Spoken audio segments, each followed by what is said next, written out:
for Jesse Anderson.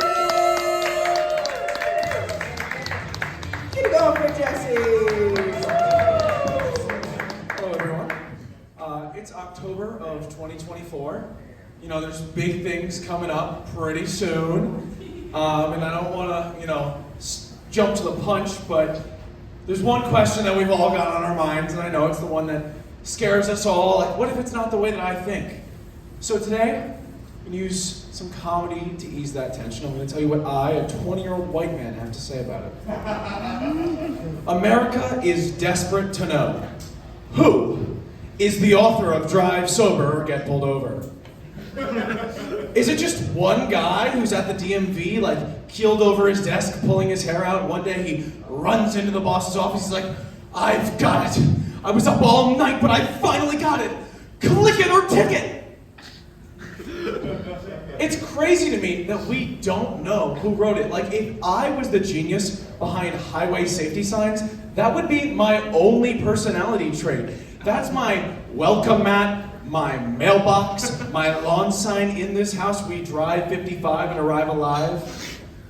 But maybe it's not just one person, right? Maybe it's like a think tank. Maybe they get 10 of the nation's greatest minds together, and no one eats, sleeps, or leaves until they can be booze it and lose it. I can tell you one thing, though. I would make a phenomenal LinkedIn post. I am ecstatic to announce that I, in partnership with the Department of Motor Vehicles, have devised an innovative solution to save lives nationwide. Hashtag road safety, hashtag buckle up, windshields hurt. Another great question is, how do these signs get there in the first place, right? Like, your local government would not spend $5 to fix a pothole, but they'll drop a couple grand and tell you the only thing that should be high is your gas mileage. My theory is that it's the construction workers, right? They get the sign on the road when the left lane is closed for the next 5 miles. What do when the left lane reopens? Boom! The only thing that should be crashing are the waves.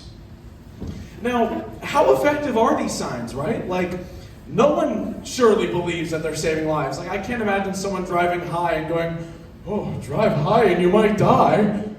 They're right. And then he pulls over. Like, does the DMV have a party with a cake that's like, "Congrats on lowering accident rates 0.25%. They've got a portrait on the wall. They're like, "This is Thomas. He made it to Wawa and back without hitting the pen once." And another great question is, like, why are they so insecure? They all have the exact same password. And I'll be the first to admit, I use the same password in a bunch of places. But if I was the government of the United States, I don't think I'd fuck up that badly. And none of my passwords have ever been hacked, and that's because I follow the 8 characters, 1 special character, and 1 capital letter rule. But the United States government has gone with the word dots. That is the password for every electronic road sign in the country. Do with that information what you will. Now, when I was writing this, I realized that you probably thought my opener was about the election, right? But election jokes are just too close, too hard-hitting. At this point, that would just go in one ear and right out the back. Thank you, everyone. I'm Jesse. Keep it going for Jesse, everybody.